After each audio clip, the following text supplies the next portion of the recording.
Hello everyone, good morning, good afternoon, good evening. Yes, it is Sunday night. It's time for me to talk some more nonsense. Now, I've managed to get going on time tonight, and the reason for that actually is we're going to be doing probably a 1 hour stream max tonight because I have to do a couple of things before I have an early morning tomorrow, and a very early morning, and things are a bit light this week, and more than anything, this is probably going to be a Q&A stream. I'm going to say that now. So if anyone does have any questions, please do queue them up because I'll be honest, I'm light on some subjects this week. There hasn't been that much going on in FPV, but there is a couple of things I want to talk about. One of them is this, because I didn't do it last week, and I said this last week. I wanted to talk about this flight controller that I burnt out, that I actually set on fire. And I didn't record it, but I want to show you the damage because not only have we burnt a hole in one IC, we've burnt a hole in two. We're also going to talk a little bit about some $20 flight controllers. And I mean, they're just over $20, but $20 flight controllers exist, 20 point something, and we're not even talking 25. We're talking £19 UK. And we'll mention a little bit about the FPV WTF thing. I have put a dedicated video on it because it has affected some people, and I've had a number of people say to me that it might have affected them. And whilst it isn't hitting everyone, that is, it isn't hitting everyone that we know. But remember, there are a lot of people who don't go and shout about things online. And also anything else that people want to talk about as well. Now, I'm already having problems. I am having some issues today. I really am having problems today. If it continues to play up, I will turn off recording. I noticed I was having problems before this stream even started, and I don't know what's going on. I genuinely don't know what's going on today. I've rebooted the PC twice and it's still giving me issues. But let's see how we go. I believe I'm back. I believe I'm okay. So if I am, please do let me know. I got a warning come up and then it went. I'm having a hard time rolling back my WTF so I can update it and switch back to my goggles too. There is an option now to downgrade or you uninstall WTF and then reinstall it. You can do that. We can have a look at that today as well if people are struggling. But if there are any questions, please do put them in the chat. And it won't uninstall. That's really just unroot. You can do it via the CLI as well. So, as I've said, we're going to do some questions, and I'll do some at the start. Now, as always, super chats are more than welcome, but they're not required for me to answer a question. I will answer a question anyway. Now, let me just get to this. I'm going to say hello to everyone. And I am going to just catch up because I have seen a couple of questions already and I don't want to miss them. Quentin Clugston, I believe it is. Quick question. Can you run the WTF OS on DJI or DJI Digital FPV system? I have a workable O3A unit. Okay, so FPV WTF is only for the V2 and V1 goggles when used with the original ear unit and Vista. There is no WTF for O3. It does not affect the O3 side of things. It doesn't mean you can't use it, but it isn't required for O3. It doesn't do anything for O3. There are no benefits for it for O3. There is no public route hack available for O3 at this time. Period. That's it. So it doesn't have anything to do with O3. Captain Bry, how are you? I have a question. Is there a lot going on in FTV this week? Not a lot in it. Oh, have I respelt something? I like setting things on fire too, Mike says. $20 ESC when? I think ESC is hard because there is a lot of silicon on an ESC. But it's not impossible. You could argue there's a $20 ESC already because Neutron RC have a $40 flight controller and ESC combo. And if the flight controller is $20, that makes the ESC $20. I'm burning things as we speak, Bad Flight says. Hello, hello. It won't uninstall. Okay, we'll take a look at that. Quick question. Okay, so that was that one. I really need help. As a beginner, I cannot get my Tiny Hawk 2 to communicate with Betaflight. I've tried everything. Any help will be greatly paid forward. So first of all, make sure you're using the right configurator for Betaflight. Whatever version it's come with, you're going to need to use that configurator. If you're using the wrong one, it should tell you at the top. If it's not connecting and it's not showing the COM port, you want to use the Impulse RC drivers. If you've not seen these, let me just find them. If you search Google for Impulse RC drivers, it'll take you to this website, and you've got the Impulse RC driver fixer. You want to get that, download it, that thing there, and that will install the drivers for most STM32 flight controllers. That is definitely worth trying.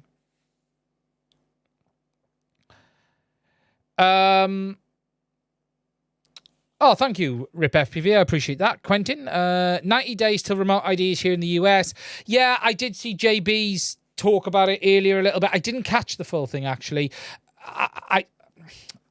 It's not a subject I have a great interest in overall, in the sense of I think there's going to be options for people in FPV. The size won't be a problem, right? Look, 5-inch. The only people who are going to have a problem with size is whoops, and you're not going to need it.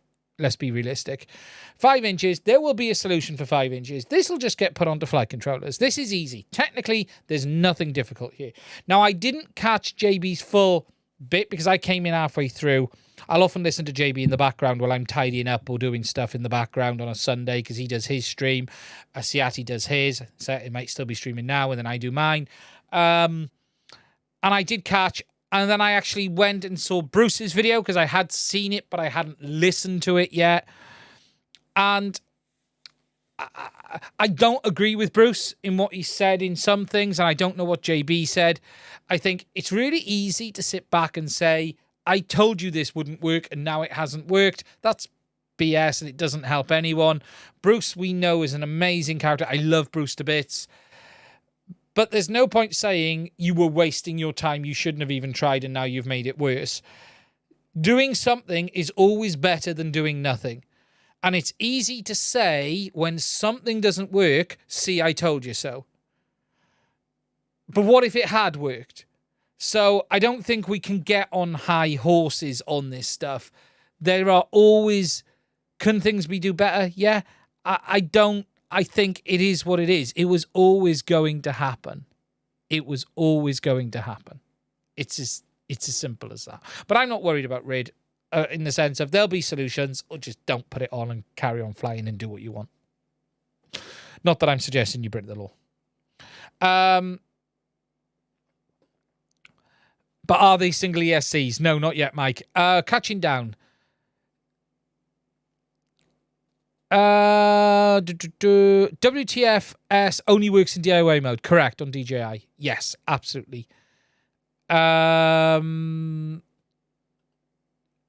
you help me out with Gyroflow? Will reducing the yaw rates on Avata help with the yaw issue? Potentially. Let me just grab my cup of tea. It's arrived.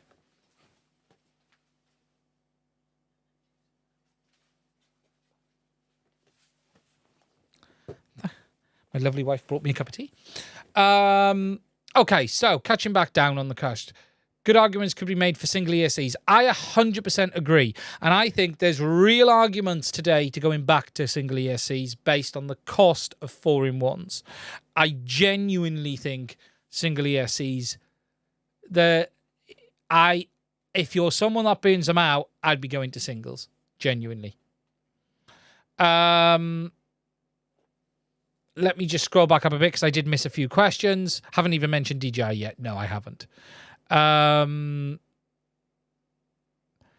Single ESCs. Bingo, we're back in style. Look at the Tang.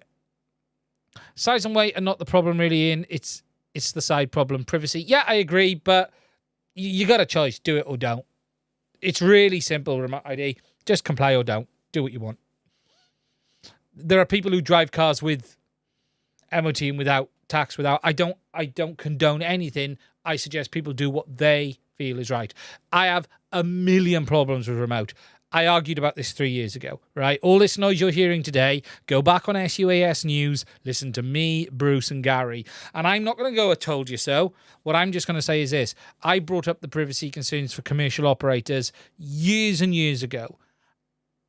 And look, it's over. It's endgame. It is what it is. You either comply or you don't. I'm not going to let it spoil the hobby for me.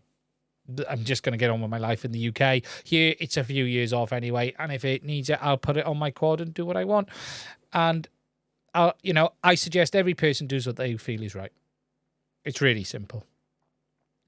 I teabagged that tea.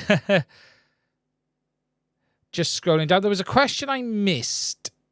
And I'm trying to find it. Let me just have a look. Oh, we all love Bruce. Bruce is fantastic. What I don't agree with is sort of just, I told you all this was going to happen. Do you know what I mean? There's no point. Trying something is better than doing nothing. Doing anything is better than nothing. Period. And whilst people saying don't comply at all and they won't be able to do it, how would they know you're not complying? If you did nothing, they might just think you've rolled over anyway. So there's just no way forward. Good evening. Quick question. So that was that one. There was a question I missed and I'm just trying to find it. Happy Father's Day to everyone as well. That was that one. That was that one. Here we go. Eduardo Agenda. What's up, Ian? From Mexico. I got a question. Do you think Walksnail is on par or better than the original DJI FPV system? In many ways, Walksnail is better than the original system, but in some ways it isn't. It isn't as clear-cut to say it's better. And the reasons are the cameras are better on Avatar. The limitation of range is better because there isn't one on Avatar. The OSD is better than the DJI stock one. The DVR is probably better on the VTX. Yeah, I'd say it is, but it isn't perfect. But there are a lot of problems with the Avatar system still. Focus mode doesn't work properly. The DVR isn't perfect. It goes out of time. If anyone's really used the DVR, the timing issue on it is all over the place. And there are lots of little quirks with Avatar. Overall, I'd say it's better, but it isn't perfect, is what I would say. It isn't as good as O3 from an image quality point of view, but it actually is better than O3 for FPV. Okay, so scrolling down. Cool Cat, thank you for that. When the cops come calling with a set of drug scales, then it's the end game.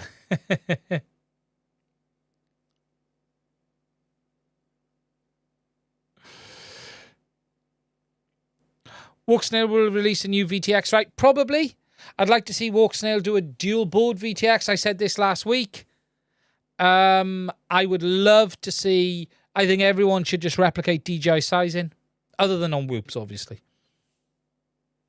Yeah, actually, I forgot about that. And actually, I should put that in. Yes, they've announced... Yeah, I forgot about that bit of news, actually. There is going to be a new VTX module for Avatar, and we'll talk about that separately. Someone's reminded me. I forgot about that this week. And this is actually a good thing for commercial operators, and there are a lot of people who will be very interested in this. Now I need to find the post, because I do want to talk about this a bit, because there are a lot of systems out there this is going to want to compete with. I'm just trying to find Cadex's post.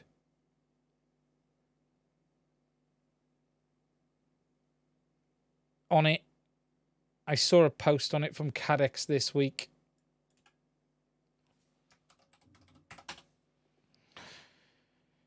Let's see. They've posted in the group, but I seem to have lost it. I think I saved the post, actually. Did I save it? No, I didn't. because there are some things to talk about on this. Walksnail official. It's got to be on here somewhere. It's got to be on here somewhere.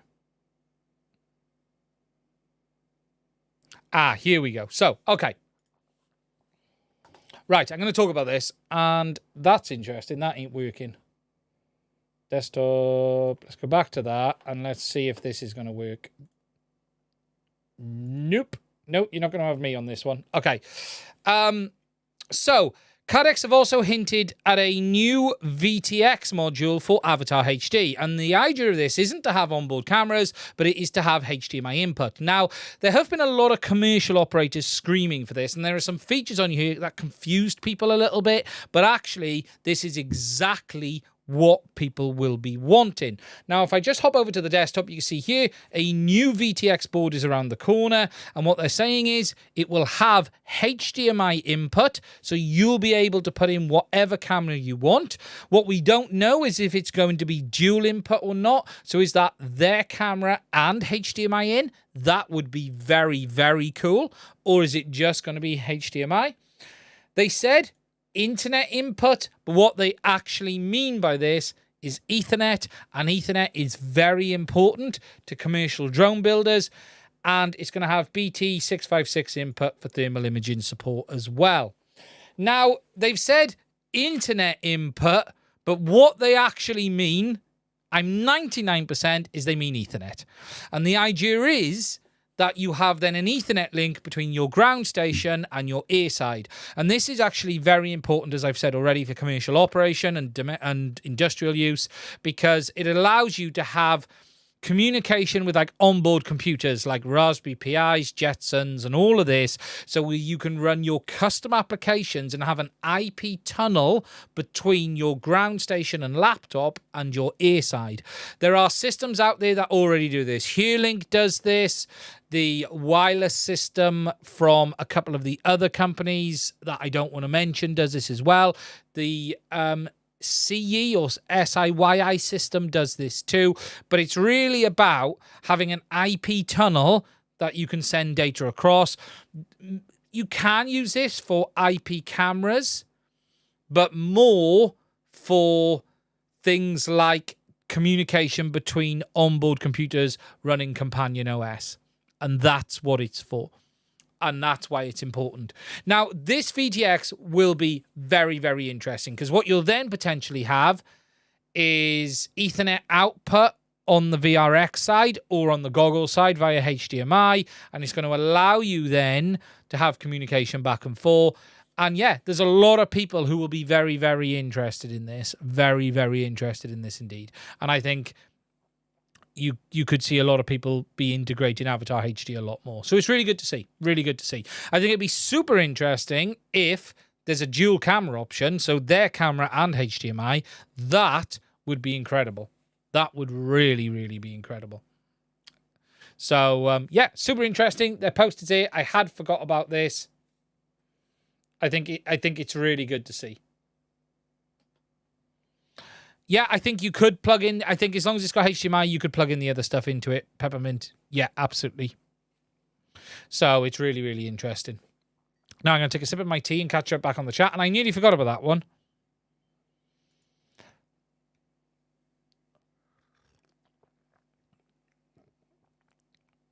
I see people running session with O3. Look, O3 is not... Okay, O3 image quality is not as good as a GoPro. It is largely on par with the Action 2. So the question you've got to ask yourself is, what do you want? Do you want more quality or less quality? But you've also got to ask the question of how you fly. And remember, there is a fundamental limitation on O3 that you cannot get past, and that is you are restricted by latency mode on camera frame rate.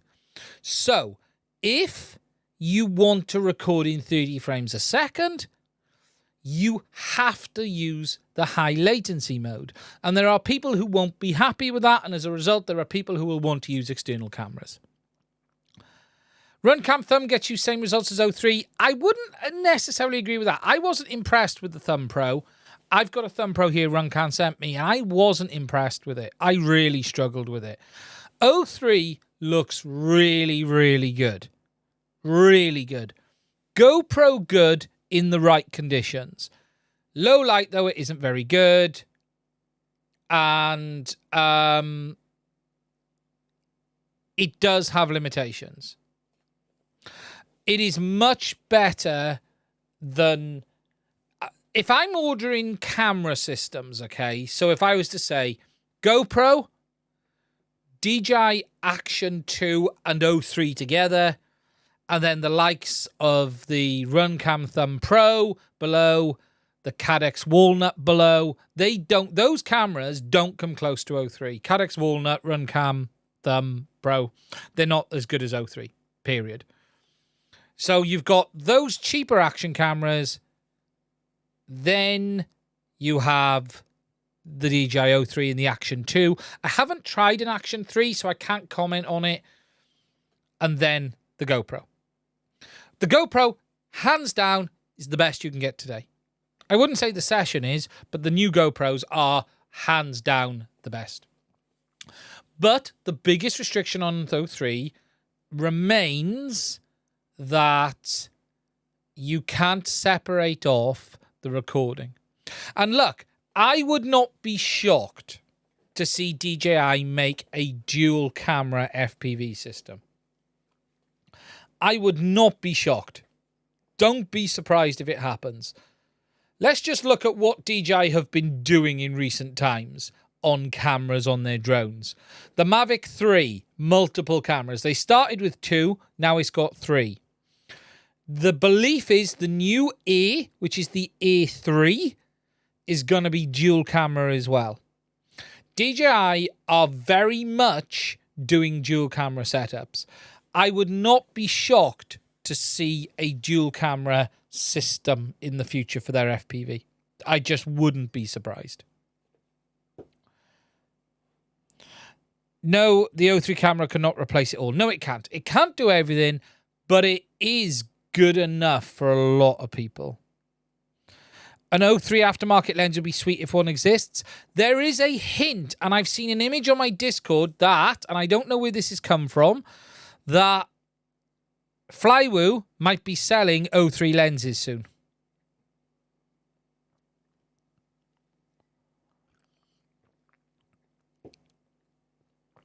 The Thumb Pro was very disappointing, Cyberdeck Calf. Agreed. That's why I didn't review it. I just couldn't get it to behave properly for me. The O3 camera lens is not replaceable at all. Okay, I should put a bit of a correction out on that. So, in my latest video for the O3 A side repair, i.e. camera replacement, I said you can't replace the lens. It's not actually correct. You physically can remove the lens. It is actually screwed in. What it isn't is a non-standard screw, and there is no lens available for it today. Now, my comments was it's not replaceable based on you can't get it, it's not available. Technically, it is replaceable, but it isn't available. We may be moving, though, into a situation where there is available. We're just going to have to wait and see. Madstack, do you know why HDZero disconnects Nano V2 camera? 90 is not for me, low light performance. It's not good enough. And 90 is not for me. Madstack, do you know why HDZero discontinued the Nano V2? I think they buy cameras in batches from Runcam. So it will take time. Every time they go to buy a new batch, there may be changes, sensors not available, things like that. You find that like HDZero isn't the size of DJI, even Cadex, who get cameras en masse and make them themselves. HDZero actually have to go to Runcam and ask, can you do a batch like this? And I think the problem with that is you do get situations where you get stock issues. It is replaceable. Yes, Cyberdeck Calf. Yeah. Dual camera is so 2020. I would not be shocked if DJI did it. I just wouldn't be shocked. The problem is, it's DJI's limitation is not actually their fault. This is the problem. You have to understand, when you're running, the way a camera system works is you actually set the rate of the sensor to sweep, the readout of the sensor, 30 frames, 60 frames, 90 frames, 100 frames. What you don't actually do is read the sensor at 100 frames and go, but I'm going to pause and wait to use that data. So DJI's problem isn't actually their cause, but it is a limitation of having a single camera in a dual system. And it was always going to be the case. There is no way around this problem. You are limited by the readout of the sensor. So when you're in 30 frames a second, you don't read at 100 and dump all the frames in the middle of it. You can do that. You can do things like dumping frames, line skipping, subsampling, and all of this stuff. But the reality is the readout is very limiting. And as a result of that, DJI is limited. The limit with O3 really isn't DJI being nasty. It's DJI making a product trying to do two things. And this was always going to be the problem. There is simply no way around this. There really isn't, other than two lenses. Two sensors.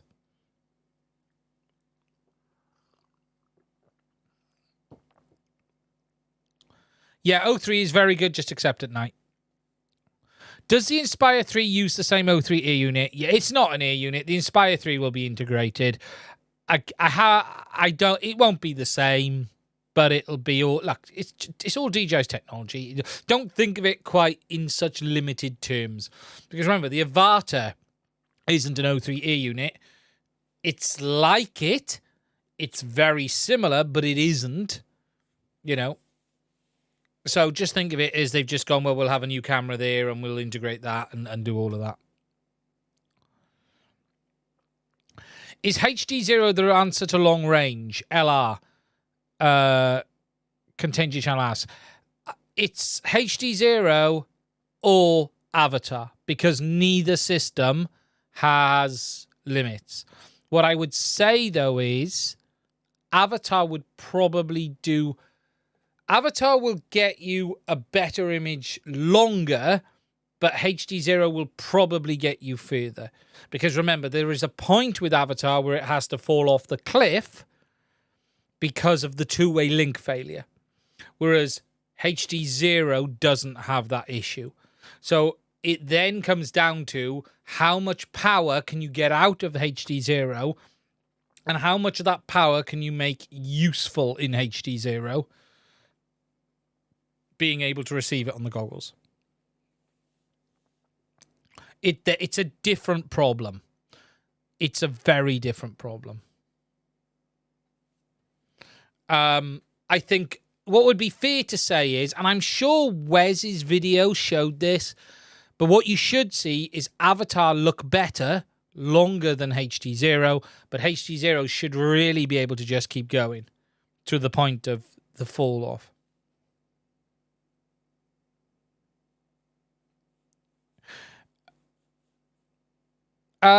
Lewis, question for you. Do you know if head tracking data is available as a control signal O3? No, it's not in O3. It's obviously in the Avatar. Sorry, the Avata, but not in O3, Louis. No, they've not added it on O3. There's no option for it at all. It's just DJI software, obviously, but it's not there.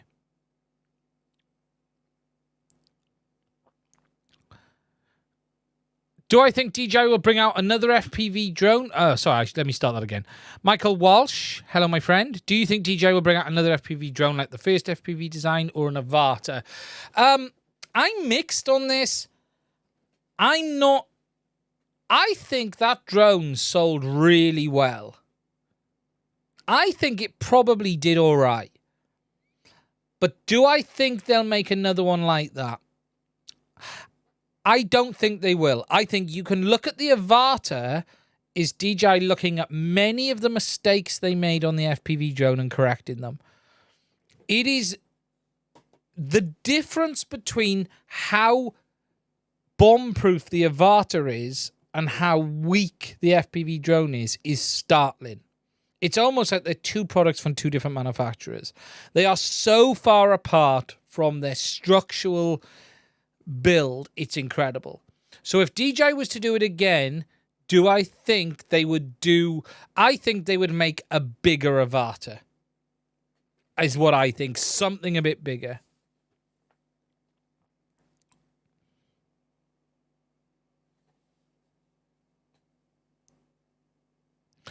O3 footage can look as good as a GoPro, just needs a little tweaking. Absolutely. It looks phenomenal most of the time. But you still have the jello issues on the camera to deal with.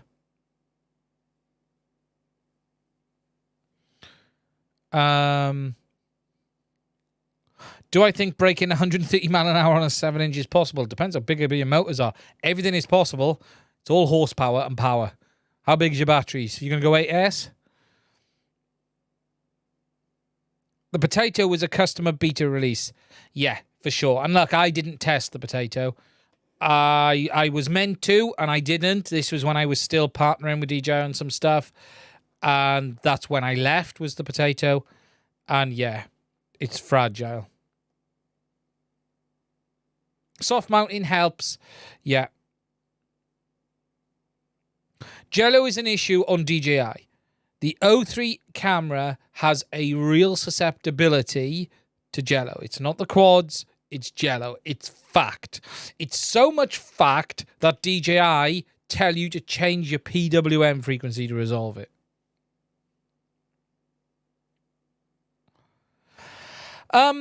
Do I think DJI could increase low light performance? O3 is weird because it has a big sensor, yet it has terrible low light performance. Those two don't go hand in hand. You know, the bigger sensor shouldn't mean you got worse low light. It should mean you got better low light. Yet we don't. So I don't know what they've done there. I think the real term is it doesn't have good dynamic range is the problem.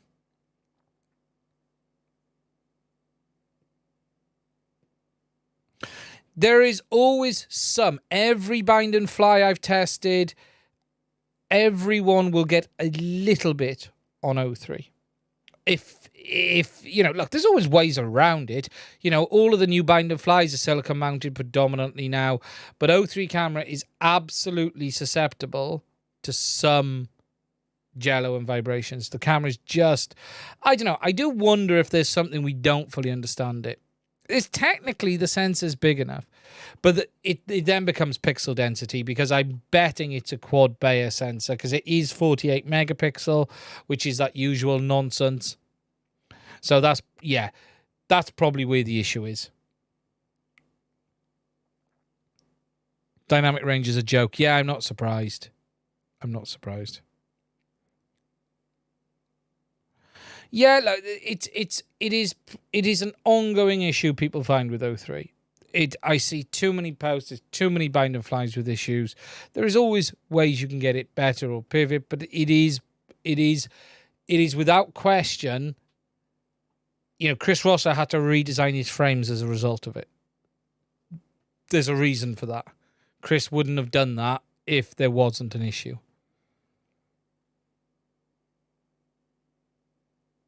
I fly my Mini 3 Pro today with HDZero goggles. Lovely. Very cool. Very cool.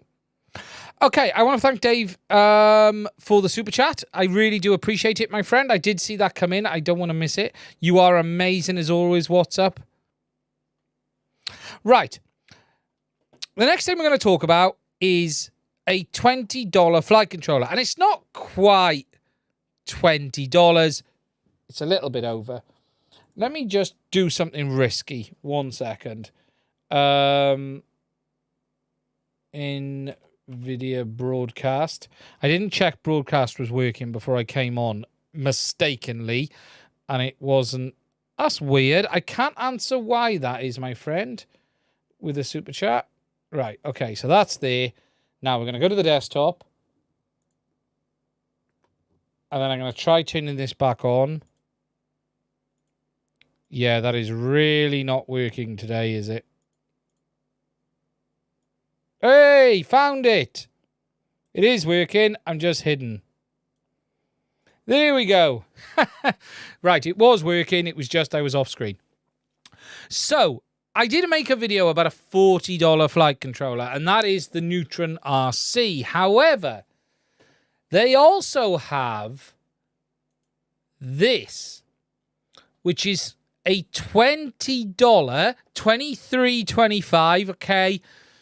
It's £19.19, but a $23 flight controller based on the AT32. Now, just to be clear again up front today, AT32 is not supported in Betaflight. We're still waiting for official support. There is builds with it on, which is the custom builds they show you here, but official support will be coming soon. But what is super interesting is $23. That is an astonishing price for a flight controller. If you look, it's even got an analog OSD chip. For $20, they've thrown in an analog OSD chip. I think that is crazy. Good night, my friend. Stay safe. But $23. So, it is great to see pricing come down. It's got a back on board. Now, if we try to look at the specs, things are a bit difficult to understand. You know, we don't get a lot of info. There's clearly a back on board. They're showing it powering O3, which I think is interesting. But what there isn't is a great deal of info on the specs. You know, they're telling you about Betaflight, the version of Betaflight to use. What it isn't clear is what the overall spec of the system is. Customer reviews. But when you go into specification, you just get material that... Now, I don't believe Neutron RC have a website, so we can't go to the website. It's a 20x20 or 30x30 dual mounting pattern, I may add. But it does exist. Isn't the SpeedyBee F405 only 25-ish when bought with the 50 amp ESC? SpeedyBee have really been smashing it on ESCs and FCs. SpeedyBee have dropped a lot of their pricing as well. You know, they really have. If we look at products and we want flight controllers, if we look at SpeedyBee, what are we talking here? Their cheapest controller is $34.99 at the moment. There's an F4 AIO for $24.99, but we've got what's this one then? We've got the F405 for $34.99, so that's still a great deal. The Wing one is very good, Stephen Watts. I have it. I have a review of it on the channel. It's decent. I've been using it as a bench controller, actually. I haven't flown it yet. You are starting to see pricing come down, and SpeedyBee have been dropping. And it has their wireless stuff on board as well for that money.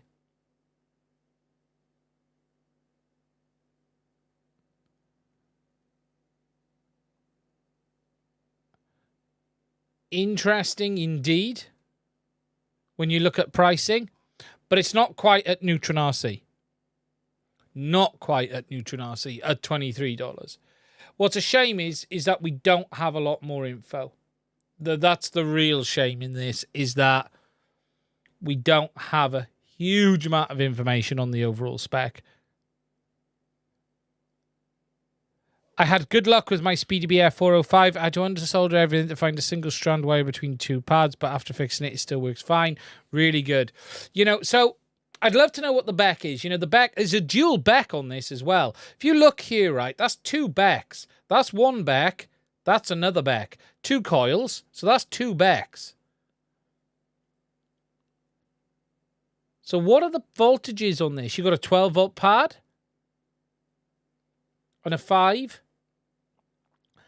It's even got SDA and SCL. So we've even got compass inputs. That is amazing. It's even got I2C.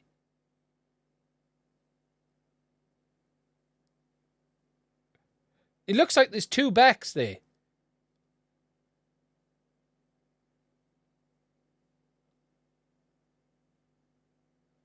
So you got a Beck there and a Beck there. Build a bunch and crash a bunch. You know, that is incredible. That really is incredible. It's just a shame there isn't more data.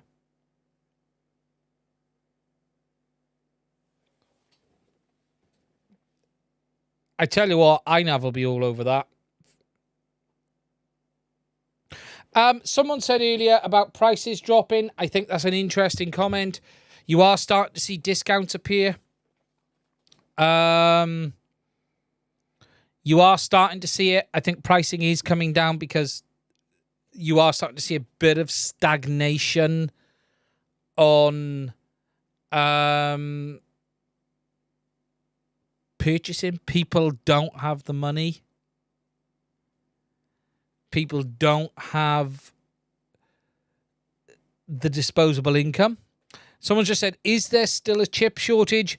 Yes and no. So fab capacity-wise, no. And you have to understand that the fab capacity for this stuff, okay, is not the same as what you were getting your graphics cards. And look, I don't know how much people understand this, but the way to think about this is you have nodes. So a node is, think of it as just the size of the work area. Now, the smaller it is, the more expensive it is, and that's where your high-end stuff is, your NVIDIA graphics cards, your Intel and AMD CPUs. They're down at 10, 7, 5 nanometers. All of this stuff is up at 90, generally, right? Up in that higher end. Now, that higher end, there have been shortages, but there has also been huge investment in that area as well. And you've seen a lot of fab capacity come back online, and you've seen a lot of chipsets flooding into the market. And a lot of things to understand is a lot of this fab space was bought like a year ago, and it's only now coming through. And what you are starting to see is a bit of a flooding of things like STM32s and things like that. And you've obviously got the economic climate we all face ourselves in, which is the increased pricing in Europe, in the UK, in America. Everything is in America, I have seen graphics cards pricing drop substantially. Not in the UK. I had a quick look at some 4090s the other day and some larger memory 4080s because I want a bigger graphics card for memory. My 3080 is very good, but it chokes out at 8 gigs. And pricing in the UK hasn't dropped, really. UK pricing is not remotely as low as it is in the US. The US has fallen off big style. The UK, not so much. And look, you are seeing a result of the chip shortages sort of come out the other side. The problems come out the other side, but things aren't perfect in the UK. If we look on, Newegg, for instance, Newegg.com, these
Hello!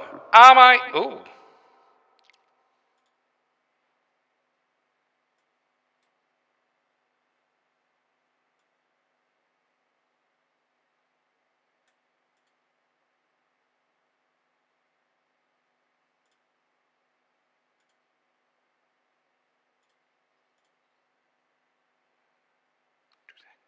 I don't want to talk loud because I think it's blowing out. Hello? I think the levels are... Yeah, 2 seconds.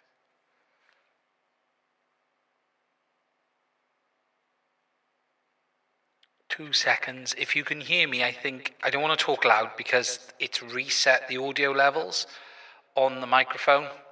And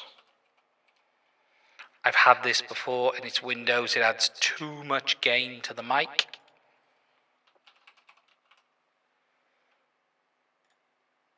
And I just need to make sure, because I can see it's peaking in OBS. Yeah, 2 seconds. I don't want to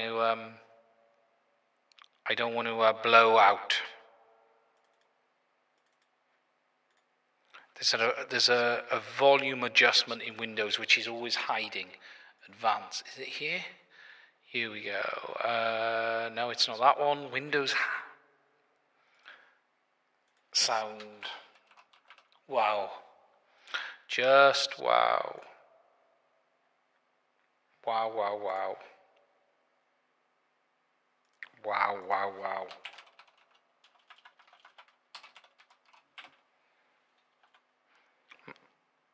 I always struggle to find this setting in Windows.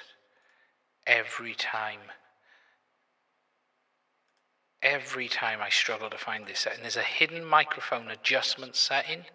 I found it. Okay, let me 2 seconds. Okay, ooh, no, that's loud. How's that? How is that there? Is that all right? Tell me how that sounds now. Is that okay? I've had to adjust the gain down on it. The gain is correct on the road side, but it's on the other side. It's sounds awful. Wow. Echo. Interesting. Tiny and echo. Oh, this has all gone wrong, hasn't it? How's that now? Is that any better now? Is that any different? How's that? Is that any better? Echo. Wow. Okay, something has gone. Oh, what about that? I just wanted to check there wasn't 2 microphones coming through. Is that any better? Nope. Nope. Nope. Nope. Nope. Nope. Nope. Nope. Echo. Echo. Echo. Echo. Echo. Sounds like I did that. Wow. Okay. Well, this is great, isn't it? Huh? This is fantastic because Windows has just completely flipped out. I am really at the stage now where I'm gonna still tiny.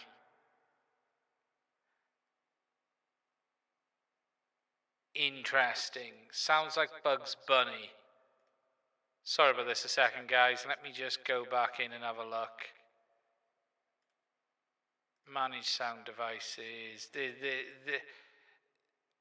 I have had so many problems in recent times with this. Right, let me just... Hello? How's that? Yeah, that is... Oh, wait a minute. How's that? How is that? How's that now? Sounds like 2 mics. That is interesting because there isn't 2 mics. There's only 1. I wonder... no. How's... Anything changed there? Yeah, no, I run all of this through a Rodecaster Pro. So either my Rodecaster Pro has flipped out, or OBS, or something. I genuinely don't know. Right, let me just do one thing. Let me come out of OBS, and let me just get my other mic working a minute. Unhide all. 2 seconds. Let me just find the other one.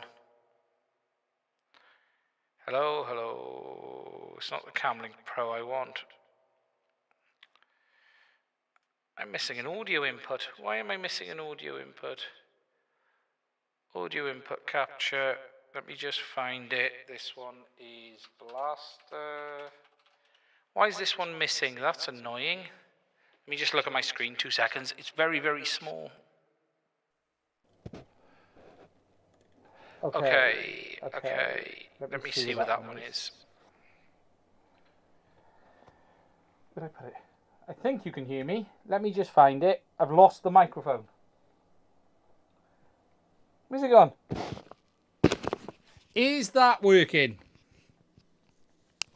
I've put nothing on it. Nothing's changed. Wow. I have no idea. Something has completely flipped out. And I mean, I'll be honest, there is something fundamentally going on. Oh, wait a minute. Wait a minute.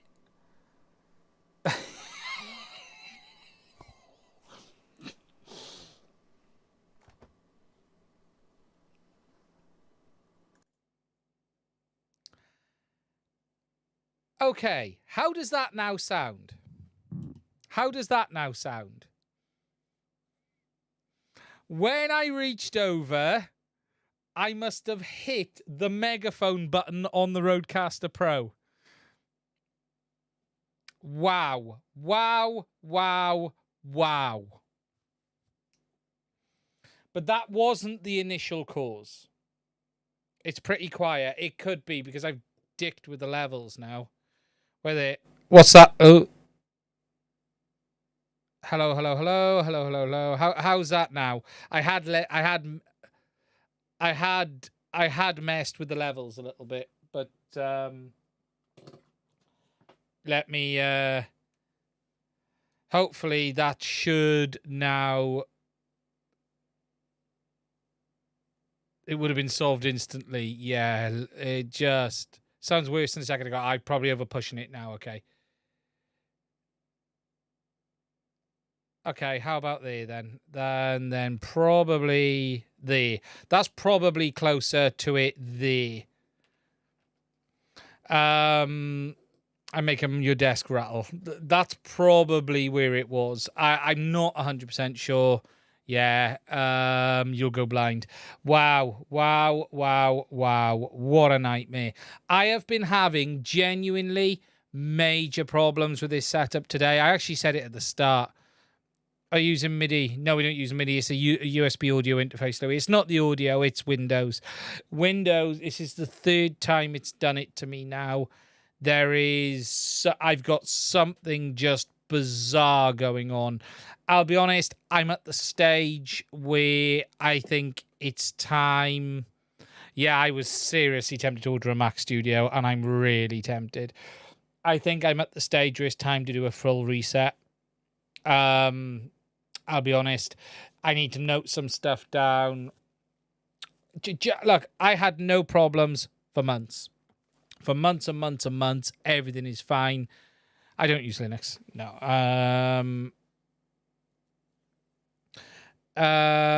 But there is something going on in Windows, and I don't fully understand what. Ah, right, sorry. Yeah, you had the stream open. I'm probably just weird. Right.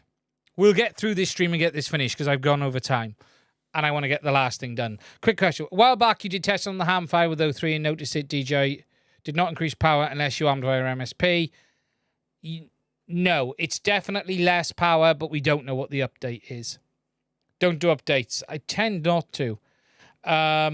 But yeah, that was freaky. Right. I am going to finish this last thing. And the last thing is I want to quickly show you this flight controller, because I set this on fire basically. But what's interesting about it is the amount of damage that it has, because I've never had one do this before. Now, just to show you on the overhead, I was using this and I accidentally shorted it out from below. There was something on the desk below it. This was my bench testing controller. and I accidentally shorted it with a pair of tweezers from underneath, and I didn't realize. Now, let me just do that. Now, I just wanted to show you the damage, because what I've actually done on this, and let me bring over the microscope.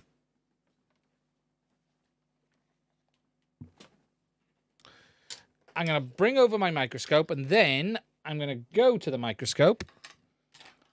And I want to show you guys this. And we're probably going to have to go in closer, because I'm not sure we're going to have enough detail there. But what you can see is there is a hole. Let me just hold this with my hand properly. There is what appears to be a hole there. But interestingly, it also burnt what looks to be 3 holes in the wireless chipset, the ESP32. Now, I'm just going to adjust this microscope to get in closer for you guys. 2 seconds. So I'm just going to undo. This isn't my normal bench one, this one. So let me just go down and in. And then I will refocus. Once we get it to where it should be. There we go. That's all the way down. And if we focus... Oh, we can see that there looks to be more than one hole on this one.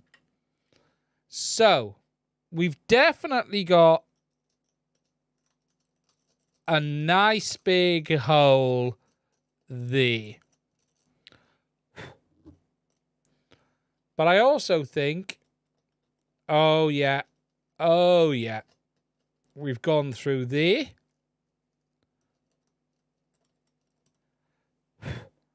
And have we also gone through there? I don't know. Yes, we have. Yes, there's a hole there as well. So, I definitely burnt 3 holes through this H7. Look at that. Look, I've just gone in with the tweezers. Oh, yeah, small hole top left too. Yeah, no, you're right. Yeah, one there. Definitely one there. So 4 holes in this H7. Look at that. Straight through. Yeah, we burnt 4 holes on that. But then if we look at the ESP32, man, I destroyed that.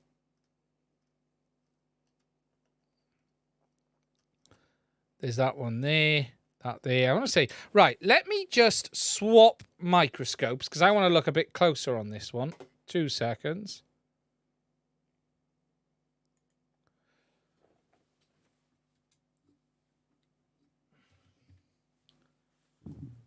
Now I'm going to have to move the mic for this. Sorry about the noise as I move it. Right, let's get it focused. And now we can really start looking at what we've done. So there, we definitely have a good hole there. We find some bent tweezers, not straight ones. Straight ones are no good for digging holes in things. We need bendies. There we go. Okay, so we've definitely got... Yeah, that's a good hole there. Yeah, I've definitely dug him out. That one there as well, yeah. That actually might be cracked. I think it is. And then we've got that one up there. If we then just find the ESP, because that's the one I want to have another look at. Oh, yeah, I did a lot of damage there, didn't I?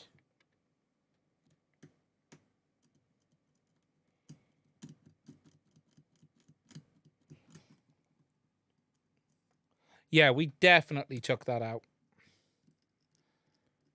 That's a big hole. That one there is huge. I have annihilated that.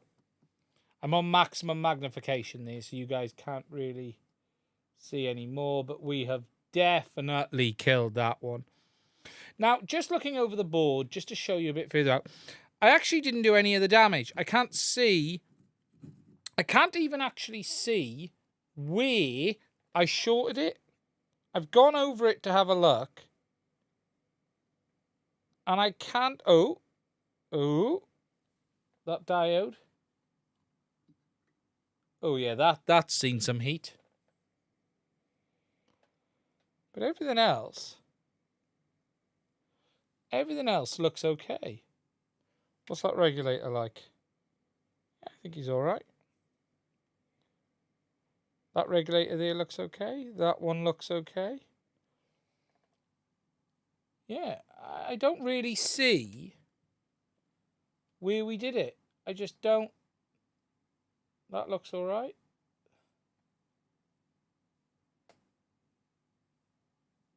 Have I burnt that?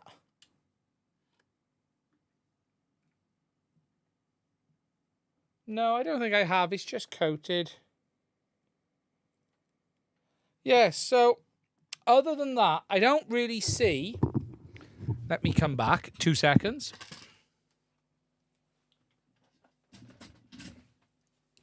I don't really see where I've killed without a smoke stopper. Yes. I let it fly is what I did. I'm just letting this chat catch up. Yeah, I overdid that one. Wow, the chat's just catching up. So that one's a goner. That was my bench test FC, which is frustrating because now I need to get another bench test FC. It's really frustrating when that happens. It really, really is. The white hat side of the dark side, yeah.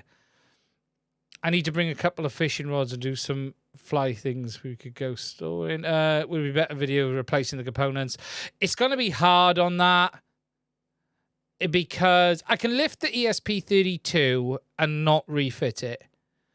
That doesn't need replacing, although I can get an ESP32 off anything. The real challenge on that is the H7 because it's an underfilled one. I probably won't get it off. It won't be easy. And it's finding a replacement. That's a H7. It's an expensive flight controller. I'd basically have to butcher one to find one.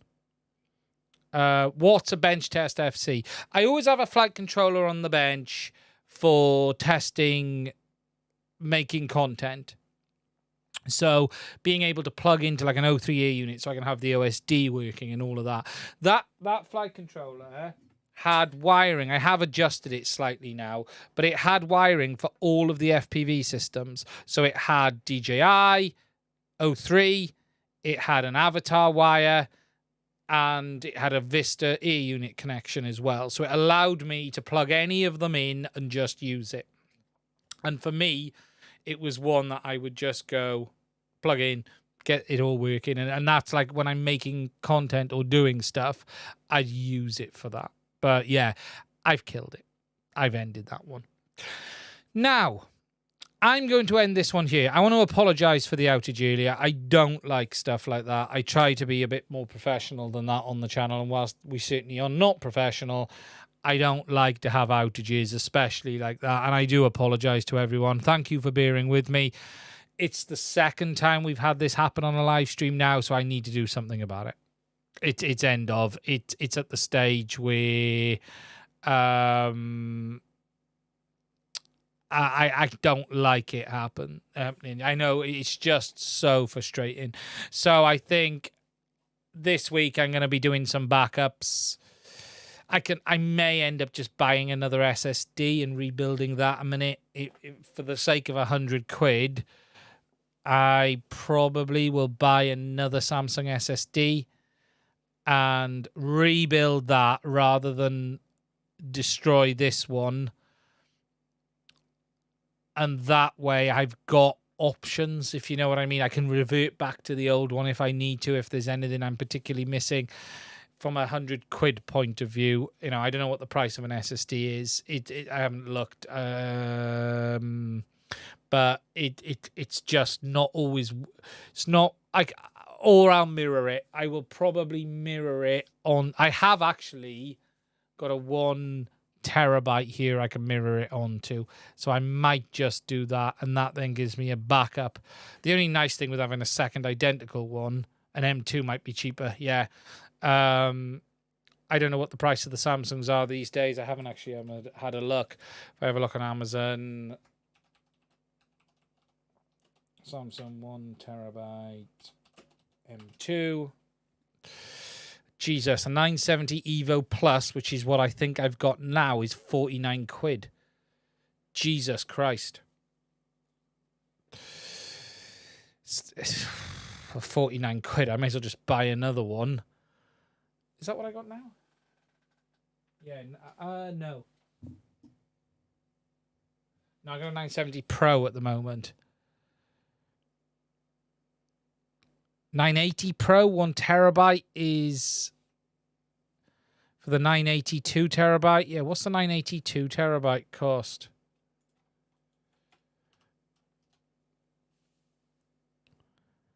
Jesus, 980 Pro, 228 quid. Yeah. Yeah, we're SSD party period now. Yeah, you know, it's not huge money at all, is it? Do you know what I mean? I probably, look, 1 terabyte for my main drive is fine. I don't really need 2. Get a use case with an SSD in it for spare parts. Cyberpunk Rocket. Yeah, I need to have a look at some of the others. I generally have used the Samsungs. There's something going on this one, this PC now. But what I would almost rather do, because this is a critical machine, I'd rather not reformat, and I'd rather take the hit on a cost of an SSD, and you know, for 980 Pro, 77 quid. 92 quid actually from Amazon. So yeah, not too bad. Oh, thank you, Eric, for the super chat. I appreciate that. Yeah, and that way you get to preserve the data. But I could probably do it cost-free because I've got a 1 terabyte here. I actually haven't had a look at mirroring software. I haven't mirrored SSDs for like ever. So I don't know if anyone knows, is there a good SSD mirroring tool that I can mirror my M2 onto a Serial ATA drive? I've got a 1 terabyte Samsung. I haven't done it forever for all drives. So I could look at Arcanist. Okay. Thank you for that. I do appreciate that. Yeah, I could just mirror onto that and rebuild. What I don't want to do is do something. You can even run it live on a schedule. Arcanist works. Okay, I'll have a look. I just need to mirror onto. I've got a 1 terabyte here. I can just mirror across, and that way I've got a backup, and I can boot back into it if I want to. That would be the big benefit for me. I'll be honest. I've been having all sorts of issues with OBS. Those who are on my Discord will know that I've been having issues for about 2-3 weeks, and it seems to be coming to a head now. And you know, I always get to this on a PC that when I start getting to these problems, I just tend Norton Ghost. I used Norton Ghost when I had an IT shop. But yeah, disk cloning. Oh, I'm just looking now. So, Arcanist, disk imaging. Disk cloning, disk imaging. Is this free, is it? Is it free, Arcanist? Or have you got to pay for it?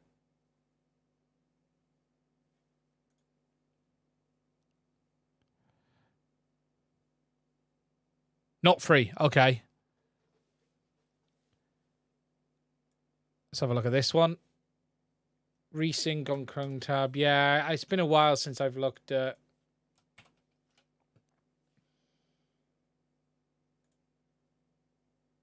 Best Secure Data Solutions 2023. I'll have a look. Marcrium reflected a couple of months ago to clone my SSD. Have it free 30-day license. Yeah, that's pretty good. That's good. Clonezilla. Clonezilla. You used to use that years ago. Hiron USB. Okay. Do I need to download Hiron USB? Do I? Is what I need. Hiron boot USB. You love these things. It's been years since I've had one of them. Petition Magic. Remember the old ones? I used to use Norton Ghost a lot. Norton Ghost was like a godsend in the years. But no.